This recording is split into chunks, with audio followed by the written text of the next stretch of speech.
dengan nyawa, dengan harta, dengan tenaga, dengan apa saja, ataupun hari ini kita nak buat haji, ataupun hari ini kita nak buat apa sahaja, istilah semua tu berdasarkan kepada iman dan percaya kita kepada Allah dan Rasul. Mestilah semua benda yang kita buat itu berdasarkan kepada Al-Quran dan hadis Nabi sallallahu alaihi wasallam. Pasal apa hari ini orang nak pergi buat haji, nak pergi buat umrah? Saya ambil mukadimah ni pasal ini season orang pergi haji. Pasal apa orang nak pergi haji? Pasal apa orang nak pergi umrah? Tak ada jawapan lain melainkan kerana apa hal yang kita sanggup bersusah payah, himpun duit, pekin belanja, bersabar dengan kesusahan dalam tempoh 50 hari nak buat haji. Pasal apa kita sanggup susah payah semua ni? Pasal apa kita sanggup susah payah? Semata-mata kerana nak sampai di Mekah, nak pusing Kaabah 7 orang. Pasal apa kita susah payah nak pergi berlari di antara Safa dan Marwah? Pasal apa kita yang sanggup bersusah payah?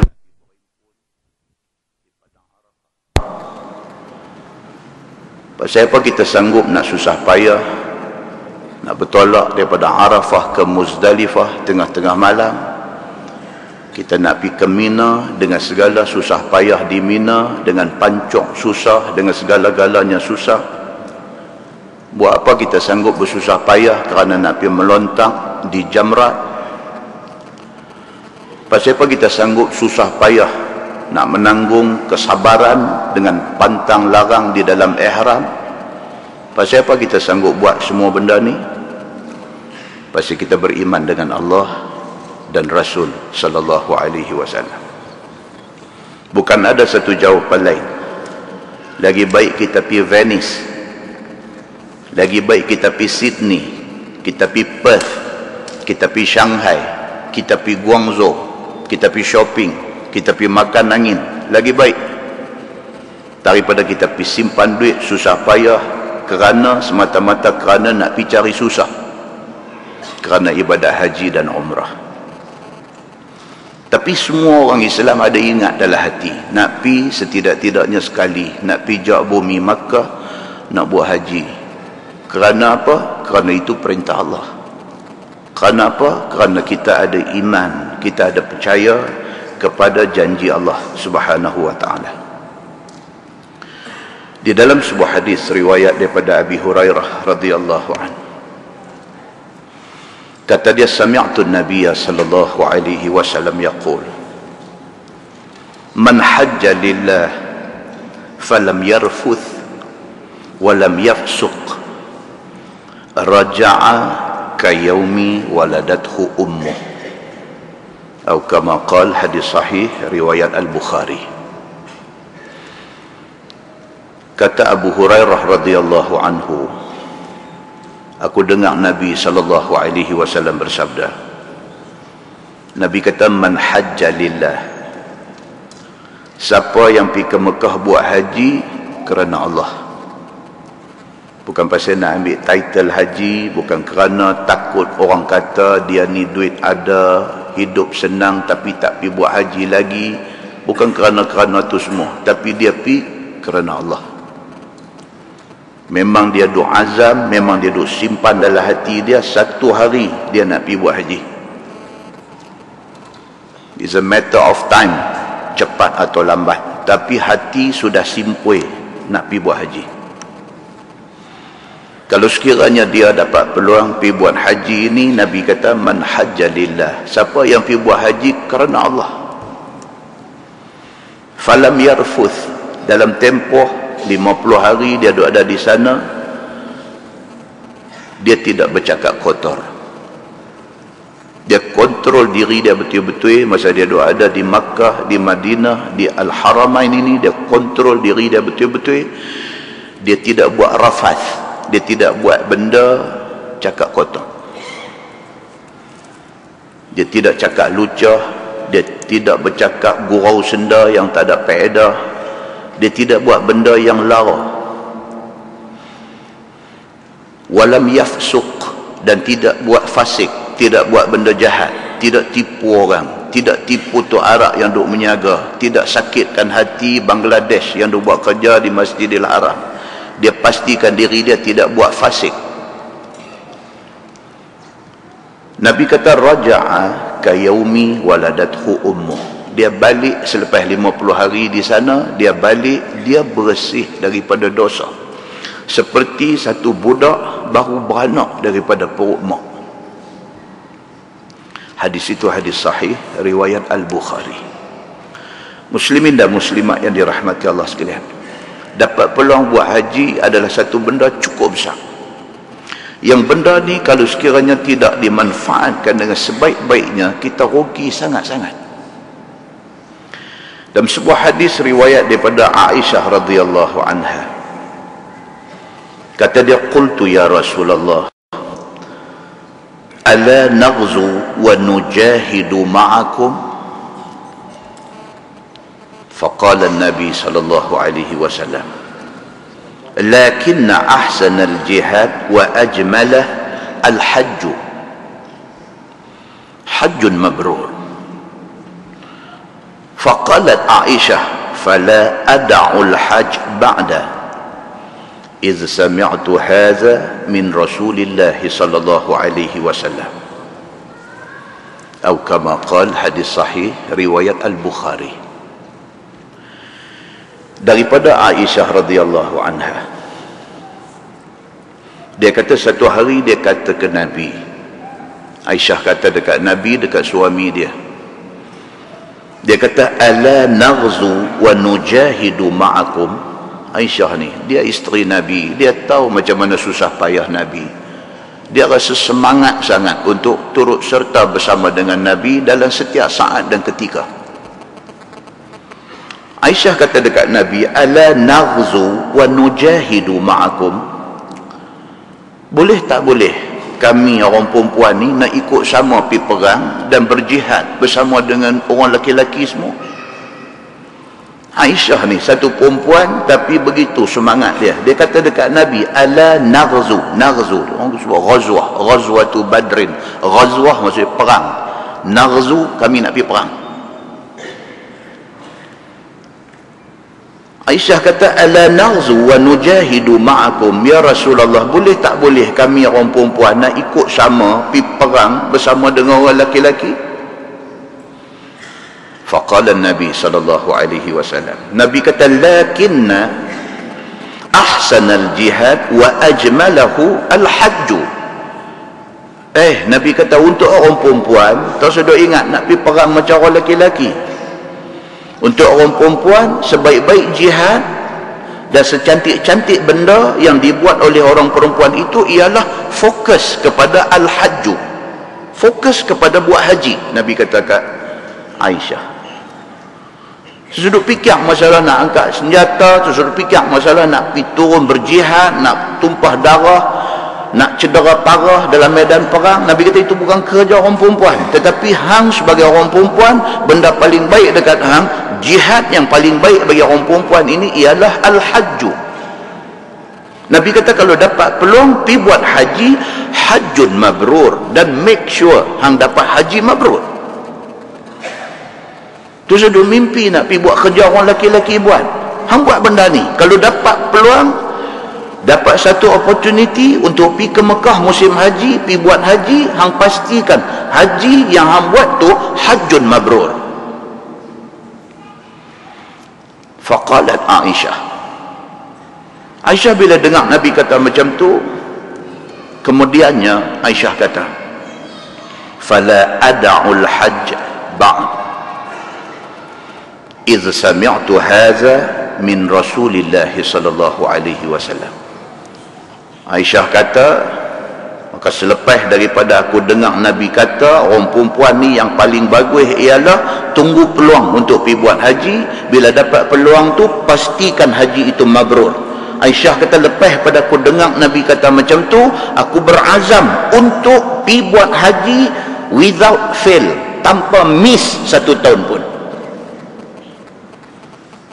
Pasal apa? Pasal aku dengar Nabi SAW kata, jihad paling besar pada orang perempuan ialah kalau dapat peluang buat haji sampai dapat haji mabrur. Dia kata, aku akan make sure selepas ni insya-Allah aku akan pergi buat haji tanpa miss 1 tahun pun. Tuan cuba tengok para sahabat Nabi, isteri-isteri Nabi dan sebagainya, depa apa hak Nabi kata ni depa ambil serius. By hook or by crook depa akan buat. Dalam sebuah hadis riwayat daripada Abi Hurairah radhiyallahu anhu, kata dia, anna Rasulullah sallallahu alaihi wasallam qala, al-umrah ila al-umrah kafaratun lima bainahuma wal hajjul mabrur laysa lahu jazaa'un illa al-jannah, atau kama qala, hadis sahih riwayat al-Bukhari. Nabi SAW bersabda, Nabi kata, antara satu umrah dengan satu umrah, dia menjadi kafarah, dia menjadi penebus dosa di antara keduanya. Satu orang dapat rezeki pergi umrah tahun 2014, balik umrah 2014, start dah saving, start simpan duit dah, sebab target dia 2016 nak pergi pula. Dia dah dapat satu rezeki pergi umrah, balik dia kunci dalam hati dia, lagi 2 tahun aku nak pergi lagi. Nabi SAW kata, kalau orang macam tu di antara 2 umrah itu, Allah mengkifaratkan dosa dia. Kata ulama hadis, dosa itu dosa kecil. Dia dah pergi, dia dah balik, terus kunci satu azam lagi, dan buat satu planning, another 2 years aku akan pergi lagi, start saving duit, sebulan berapa duit nak simpan, berapa harga package dan sebagainya. Kalau dia jenis macam tu, jenis hati dia duk sangkut di Mekah, Allah mengkifaratkan dosa-dosa kecil dia in between 2 umrah itu. Muslimin dan muslimat yang dirahmati Allah sekalian, dalam sebuah hadis riwayat daripada Amru bin Al-As radhiyallahu anhu, kata dia, qala rajul, ya Rasulullah, ayyul amal afdal? Qal, imanun billah wa tasdiq wa jihadun fi sabilillah wa hajjun mabrur. Qala ar-rajul, aktharta ya Rasulullah. فقال رسول الله صلى الله عليه وسلم فلين الكلام وبذل الطعام وسماح وحسن خلق. قال الرجل أريد كلمة واحدة.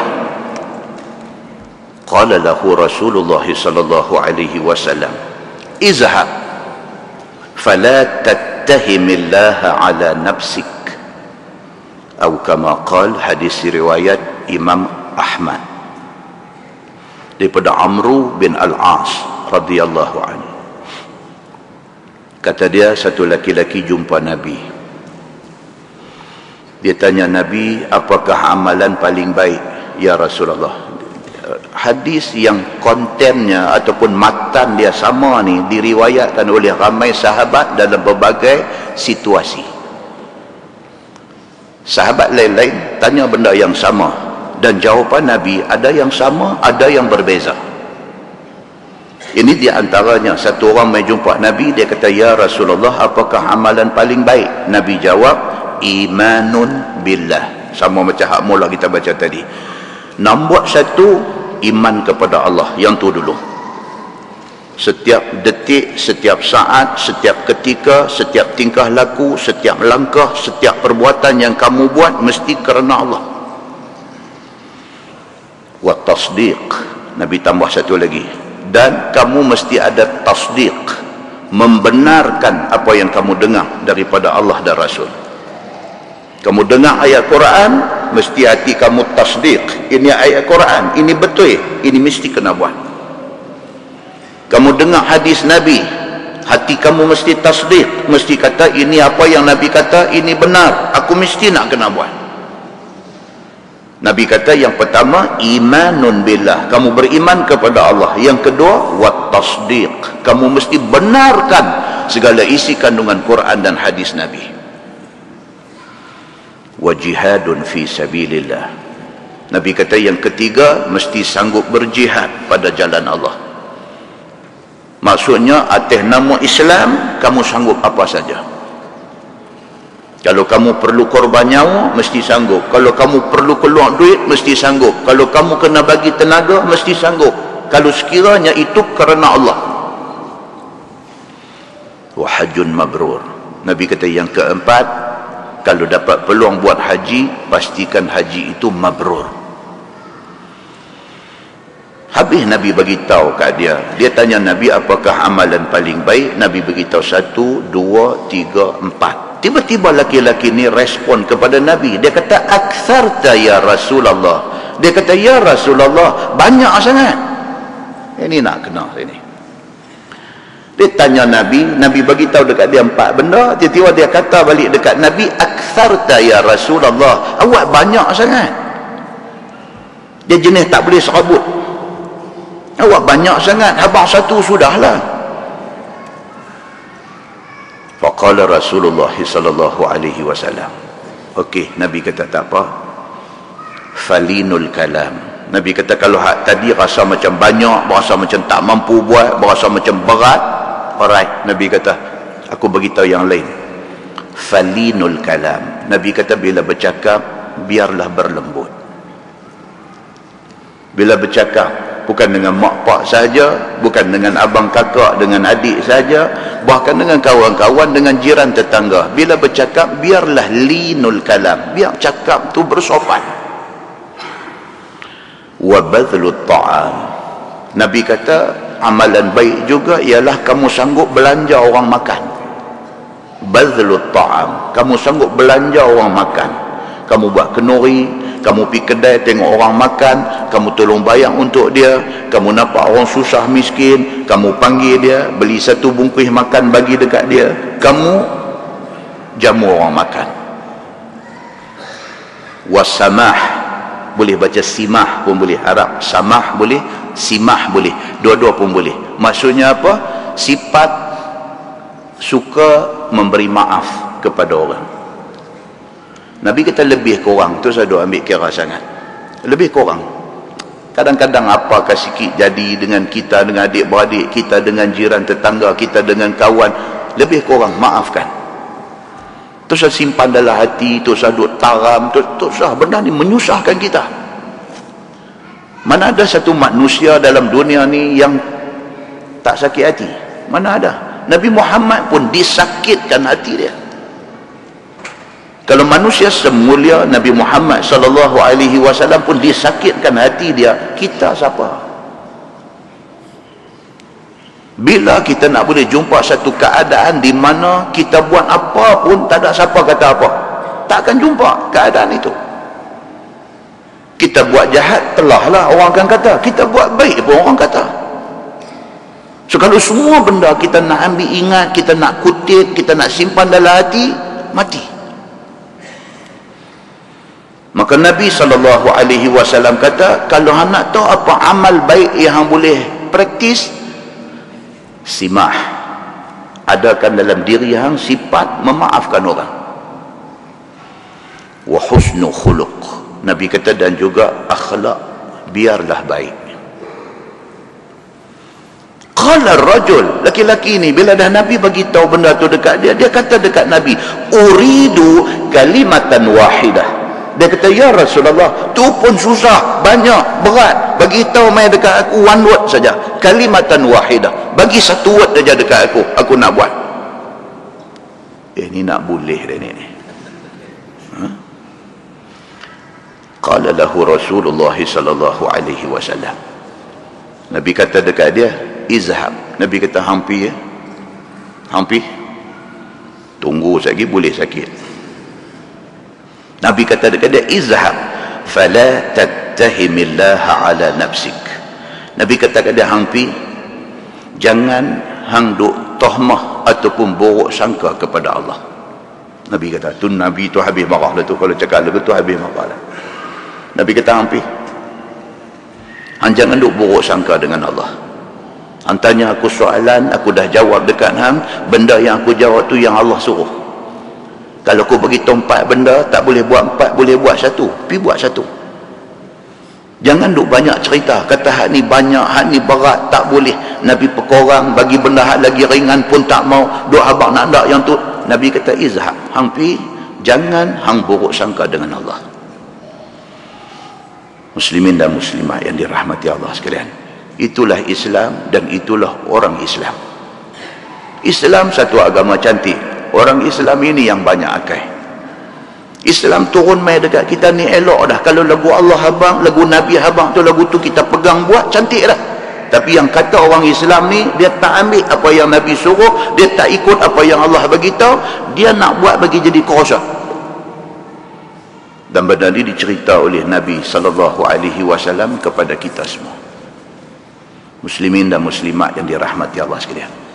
Orang-orang yang dapat peluang, dapat rezeki. Pergi haji ni rezeki. Orang-orang yang dapat peluang, dapat rezeki untuk pergi ke Mekah, untuk buat haji, pastikan dia dapat haji yang mabrur. Firman Allah, inna awwala baitin wudi'a lin-nasi lalladhi bi Bakkah mubarakan wa hudan lil alamin. Allah Subhanahu wa taala berfirman, kata dia, sesungguhnya rumah ibadat hak mula-mula Tuhan suruh bina di atas muka bumi ini ialah Baitullah. Rumah ibadat yang mula-mula, awwalu baitin. Rumah maksudnya rumah di situ rumah ibadat. Awal-awal rumah ibadat yang dibina di atas bumi, di atas globe kita duduk ni ialah Kaabah tu. Dan terletak dia di mana? Lallazi bi Bakkah. Allah tentukan di mana nak bina Kaabah tu. Bukan Nabi Ibrahim mimpi, bukan Nabi Ibrahim fikir, bukan Nabi Ibrahim punya akal, bukan. Allah yang tentukan di mana nak dibina rumah dia yang dikatakan Baitullah, rumah Allah itu. Allah tentukan spot mana nak dibina. Sudah Allah tentukan, sudah Nabi Ibrahim bina, Allah kata pula rumah itu mubarakan, rumah yang diberkati. Kaabah itu satu rumah Allah, satu Baitullah yang mubarak, yang diberkati. Wa hudan lil alamin, dan dia menjadi petunjuk kepada seluruh alam. Muslimin dan muslimat yang dirahmati Allah sekalian, jangan sia-siakan peluang bila sampai di sana. Dalam sebuah hadis riwayat daripada Ibni Abbas radhiyallahu anhu, kata dia, qala Rasulullah sallallahu alaihi wasallam, man tafa bil bait 50 marrah kharaja min dhunubihi kayaumi waladathu ummuh, atau kama qala, hadis sahih riwayat At-Tirmizi. Nabi SAW bersabda, Nabi kata, siapa yang tawaf Kaabah 50 marrah, 50 kali. 50 kali maksudnya bukan 50 round. 50 kali maksudnya sekali 7 round. Sebab tidak cukup 7, tidak panggil tawaf. Komplit 7 pusingan, itu satu tawaf. Bila hadis Nabi SAW kata, man tafa bil bait 50 marrah, siapa tawaf Kaabah itu 70 kali. 50 makna dia apa? 50 kali 7. Maksudnya berapa? 350 rounds, 350 pusingan. Bang, siapa sampai di sana dan diisi masanya semasa di Mekah itu dengan tawaf sunat,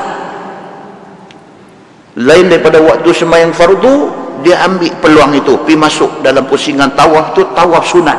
7 pusingan kira 1, 7 pusingan kira 2, 7 pusingan kira 3. Dia boleh buat sampai 50 marah, sampai 50 kali tawaf.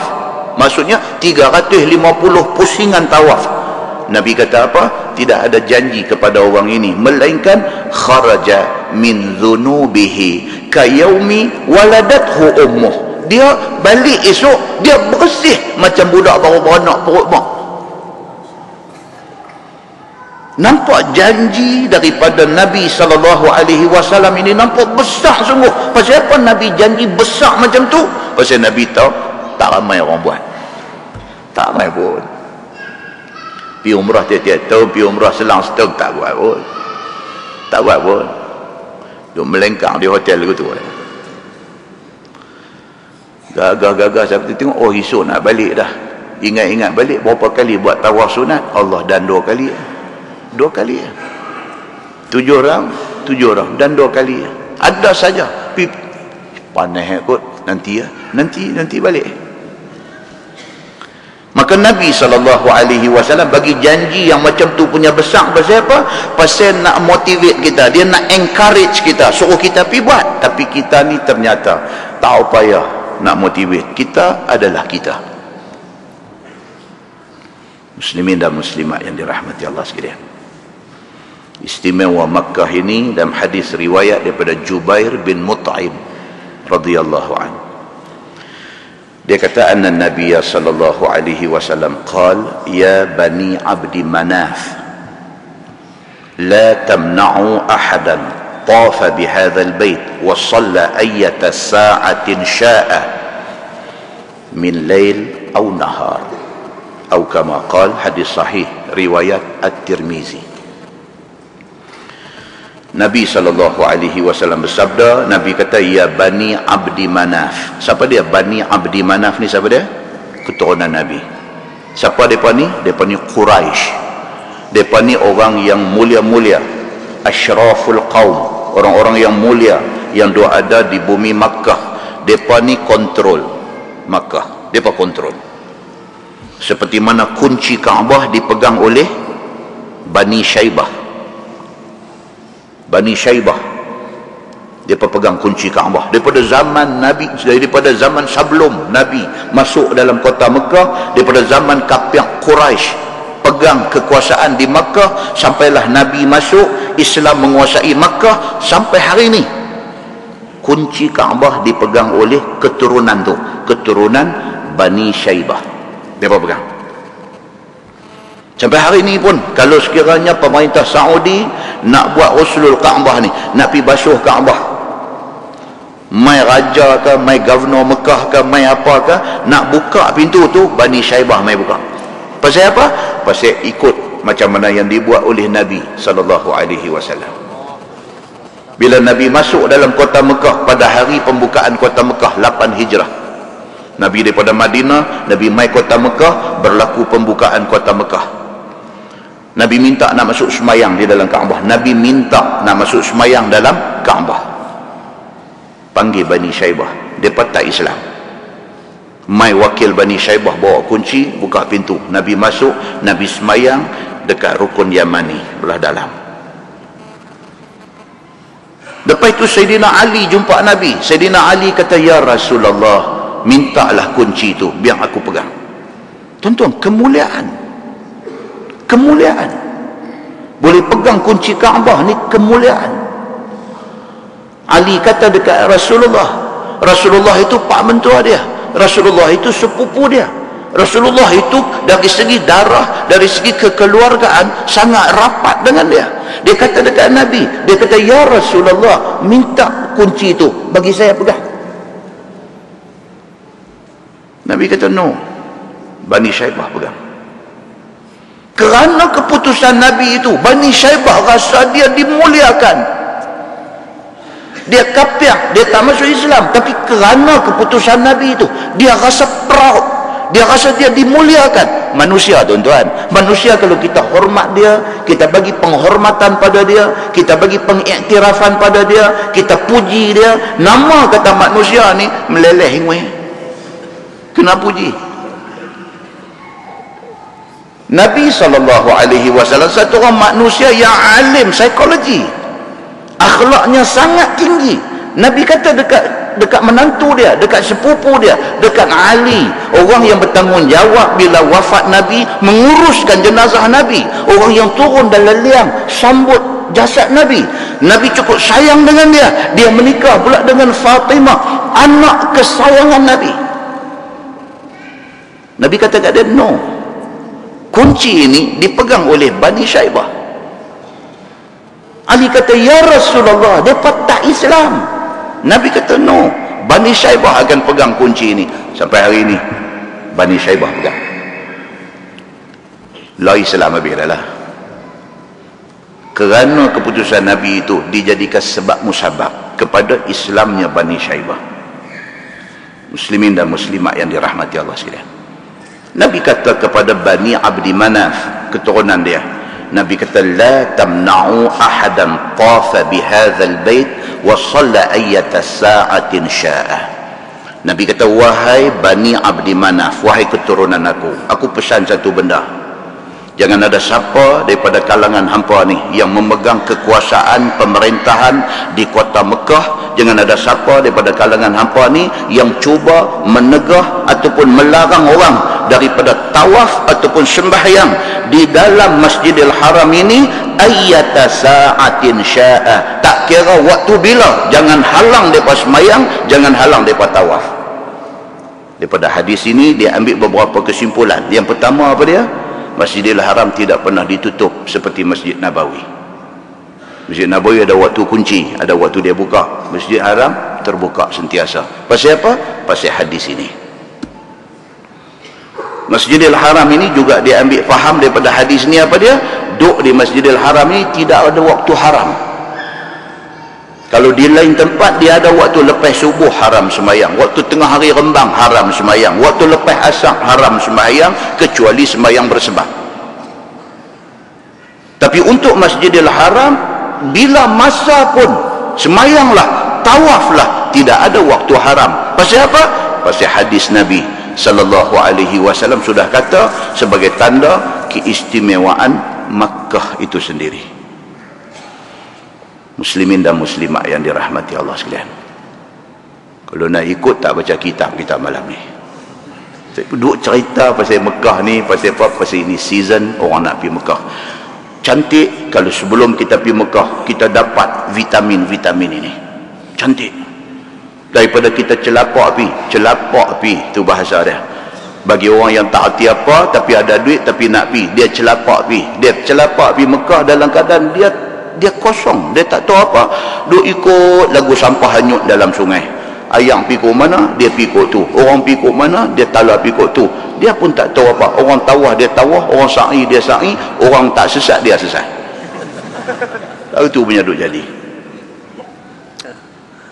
Jadi biar kita nak pergi ke tempat yang macam tu punya berharga, macam tu punya tinggi nilai dia di sisi Allah Subhanahu wa ta'ala, biar kita well prepared dari segi knowledge, dari segi kesedaran, dari segi semangat ada kat kita. Bismillahirrahmanirrahim, langkah pergi. InsyaAllah yang kita bawa balik ialah haji yang mabrur. Kita menggunakan Bahrul Mazi jilid 21. Bahrul Mazi jilid 21, muka surat 30. Muka surat 30.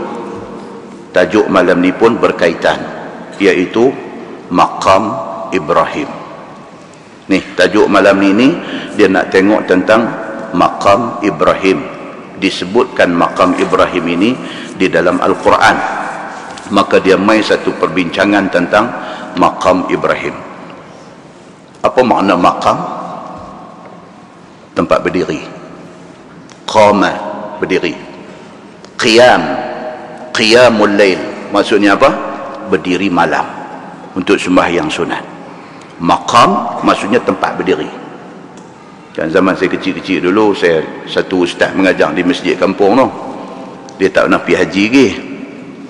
Cerita pasal Maqam Ibrahim, orang tanya dia, kata ustaz, Maqam Ibrahim ni apa dia? Dia kata kubur Nabi Ibrahim. Dia kata. Habis semua dengar pun faham. Lagu tu punya doa dah. Pasal dia pun tak nak pergi zaman tu pula, zaman tahun 70 apa kurang lah. Hak duk dengar pun tak tahu apa. Ustaz kata makam kubur. Malam ni kita nak tengok makam Ibrahim. Apa makna makam? Maksudnya tempat berdiri ataupun tempat berpijak Nabi Ibrahim alaihi salam semasa dia bina Kaabah. Kalau kita tengok cerita, dia ada cerita, kan tuan-tuan boleh rujuk dalam buku banyak lah ni, dan dah diterjemahkan pun dalam bahasa Melayu.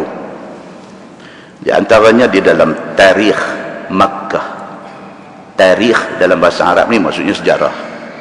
Tarikh Makkah maksudnya dalam buku sejarah Makkah, muka surat 48, dia cerita. Dia kata makam Ibrahim itu adalah satu batu yang dikutip oleh Nabi Ismail alaihi salam, bawa mai ke bapa dia Nabi Ibrahim untuk bapa dia berdiri di atas batu tu semasa nak bina Kaabah. Asal batu tu dia kata adalah batu yang pikutip, yang Nabi Ismail pikutip. Bawa mai ke pak dia guna untuk pijak untuk nak berdiri buat Kaabah.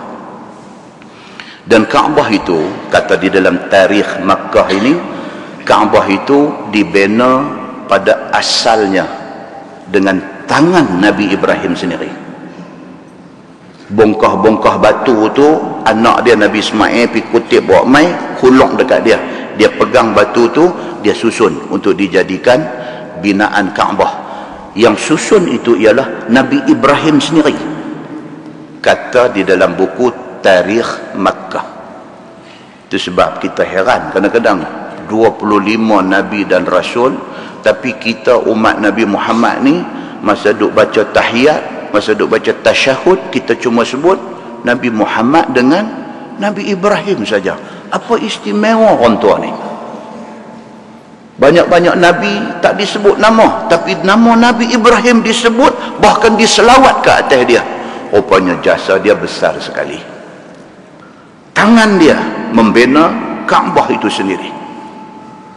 Dan kata di dalam Tarikh Makkah, dia kata setiap kali bangunan Kaabah tu naik semakin tinggi, setiap kali itulah batu yang dia pijak ni, yang kata makam Ibrahim ini, turut meninggi. Dia jadi lift. Dia pijak atas tu, bila dia bina-bina naik tinggi, batu tu naik, batu tu naik, batu tu naik, batu tu jadi lift. Itu yang dicatatkan di dalam Tarikh Makkah. Dia tulis lagi di sana, dia kata apa? Apabila siap binaan Kaabah oleh Nabi Allah Ibrahim alaihissalam, bila siap binaan Kaabah tu, daripada atas batu ni yang kata makam Ibrahim, tempat dia pijak ni, daripada atas batu tu Nabi Allah Ibrahim alaihissalam seru umat manusia seluruh dunia supaya mengerjakan haji di Baitullah. Dia berdiri di atas batu tu, dia seru semua orang ada panggil mai buat haji di situ. Dalam satu kitab lagi dia kata kitab Akhbar Makkah, cerita-cerita Makkah. Akhbar maksudnya berita, berita-berita Makkah, jilid 1 muka surat 446. Dia buat mai lagi, dia kata apa? Setiap orang yang dah ditulis Allah, dia beriman kepada Allah dan telah ditulis oleh Allah bahawa dia akan dijemput untuk buat haji. Ketika Nabi Ibrahim seru jemput untuk mai buat haji, semua orang ni yang di Lauh Mahfuz nama sudah ditulis akan jadi orang beriman, akan jadi orang yang mai ke Mekah untuk buat haji. Mereka masih di alam arwah, tetapi mereka sambut seruan Nabi Ibrahim itu di alam arwah. Mereka sambut seruan Nabi Ibrahim itu dengan kata dia labbaik Allahumma labbaik. Itu ditulis di dalam kitab Akhbar Makkah, dan kitab ini diterima sebagai cerita-cerita yang boleh diterima. Muslimin dan muslimat yang dirahmati Allah sekalian, kedudukan asal makam Ibrahim, tak baca ini gezek apa punya panjang. Kedudukan asal makam Ibrahim tu tang mana? Kan ni ada ni pi haji dah, yang pi umrah 2, 3, 14 kali pun ada kan. Pernahkah kita tahu tu makam Ibrahim tu asal dia tang mana? Tidak ada sepakat di kalangan ulama. Bahkan bila dihimpunkan, ada dua pendapat kuat tentang kedudukan makam Ibrahim. Pendapat pertama, dia kata sejak daripada zaman Nabi Ibrahim alaihi salam sampailah zaman Nabi Muhammad sallallahu alaihi wasallam, sampailah kepada zaman Sayyidina Abu Bakar As-Siddiq jadi khalifah, mailah sampai ke zaman Sayyidina Umar Al-Khattab menjadi khalifah. Makam Ibrahim terletak di tempat lah ni. Ini pendapat pertama. Memang situ tapak dia. Tapi zaman Sayyidina Umar jadi khalifah, banjir besar mai ke Mekah. Kan sampai hari ni tuan-tuan masuk internet, type saja banjir Mekah, gambar-gambar lama hak zaman banjir tu nanti keluar. Pergi dekat image, dia keluar gambar. Jangan pula satu orang dia kata, Mekah negeri padang pasir pun boleh banjir. Jangan dia buat bangang macam tu. Memang biasa jadi. Gambar pun ada. Itu yang panggil bangang tu bukan pasal apa, pasal benda tu proven. Dia boleh hidup buat heran aku tu. Lah ni pun duk jadi, lah ni pun jadi. Tapi bila jadi orang kata ini masalah perparitan. Masalah perparitan di Makkah, depa negeri korang hujan lah apa, depa tak apa peduli pasal parit. Depa punya engineer jurutera daerah Jabatan Parit dan Saliran ni otak tak jalan. Orang tu kata macam-macam. Buta boleh dosa. 2 tahun lepas ke apa-apa. Ni dia ayat dekat halaman tawaf tu, ayat paras buku lali. Tapi saat dia nanti hilang lah. Tapi dia tak ada lari ayat tu jadi lagu tu. Dulu, zaman dulu banjir, pakai dada. Dataran tawaf itu pakai dada. Maka pendapat yang pertama kata pada zaman Sayyidina Umar Al-Khattab sudah jadi banjir besar. Pada ketika itu makam Ibrahim tu dibawa ayat. Yang kemudiannya penduduk Makkah yang ada pada zaman itu ambil balik makam Ibrahim, mereka pergi letak berkembang dengan pintu Kaabah sebelah kanan. Kalau kita menghadap pintu Kaabah, sini Hajar Aswad, sini pintu Kaabah, in between ni Multazam. Pintu Kaabah balik kanan ni, mereka pergi ambil daripada tempat hanyut dia tu, mereka ambil mai, mereka pergi letak berkembang dengan pintu Kaabah di sebelah kanan. Bila Umar Al-Khattab mai ke Mekah, dia tengok, dia kata jangan, pindah balik ke tempat asal dia, letak balik tempat hari ini. Itu pendapat pertama. Yang ni ada, tuan-tuan boleh buka di dalam Fathul Bari, ada cerita benda ni. Fathul Bari, kitab syarah Al-Bukhari, ada cerita benda ni.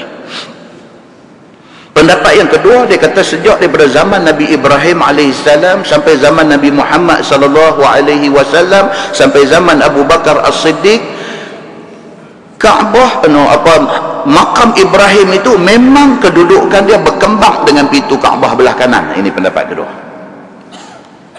Memang pada awal daripada zaman Nabi Ibrahim, mai zaman Nabi, mai zaman Abu Bakar, memang kedudukan makam Ibrahim tu berkembang dengan dinding Kaabah di sebelah kanan pintu Kaabah. Memang di situ kedudukan dia. Tapi Umar Al-Khattab yang pindahkan dia pergi ke tempat hari ini. Itu pendapat kedua. Dan tidak ada siapa bangkang tindakan Umar alih makam Ibrahim daripada duk berdempet dengan pintu Kaabah belah kanan tu, bawa pergi ke tempat lah ni, tak ada siapa bangkang. Pasal apa? Pasal dia ingat balik Umar yang mula-mula mencadangkan kepada Nabi supaya dijadikan makam Ibrahim itu musalla. Hak tu hak kita nak baca sekali lagi. Umar yang cadangkan. Tiba-tiba Allah turun ayat Quran mengiyakan cadangan Umar. Jadi kalau Umar pernah mencadangkan supaya dijadikan makam Ibrahim itu musalla, hari ini kalau Umar suruh pindah, sudah tentu Umar mendapat petunjuk daripada Allah. Semua orang sepakat, tak ada siapa bangkang. Maka makam Ibrahim diletakkan di tapak lah ni. Hak kita duk tengok lah ni. Itu pendapat yang kedua. Kalau tuan-tuan baca dalam Ibnu Katsir, mai cerita pasal ayat wattakhidhu min maqami Ibrahim musalla ni, dia buat mai cerita tu. Tahun yang terkini, tahun 1377 Hijrah. Apa tahun lepas? Lah ni 1435, tolak 1377. pada tahun 1377 ulama Saudi bincang untuk nak ubah kedudukan makam Ibrahim itu pi jauh sikit lagi, kerana kedudukan dia mengganggu laluan tawaf. Mengganggu laluan tawaf. Dulu tak apa ramai lah orang, satu musim haji 3 juta, 3.5 juta, 4 juta orang duk ada, semua duk dah tumpuk tang tu. Bila dia zahmah, bila dia mai sesak duk bertolak tu, makam Ibrahim tu sudah mengganggu laluan tawaf. Bila pi tang tu, dia jadi nak kena elok makam Ibrahim. Dengan puak duk raba cermin tu pun satu, dengan puak duk tempek pipi di yang ni pun bukan 1, 10. Mengenah nak rabat naik di atas makam Ibrahim tu pun ada 3. Dengan puak-puak ni punya duk kacau. Keadaan di situ sudah jadi bottleneck. Bila dia pipi, dia tak boleh nak terus. Pasal di makam Ibrahim itu ada gangguan banyak. So geng ni akan pecah. Satu pi belah kanan, satu pi belah kiri. Belah kiri sudah jadi bottleneck. Bila dia jadi bottleneck, keadaan di situ jadi kacau bilau. Maka ulama Saudi tahun 1377 bersidang untuk nak alih makam Ibrahim pi ke lain. Perbincangan ada yang pro, ada yang kontra, ada yang setuju, ada yang tak setuju. Keputusan jangan pindah kerana dia boleh membawa kepada fitnah besar.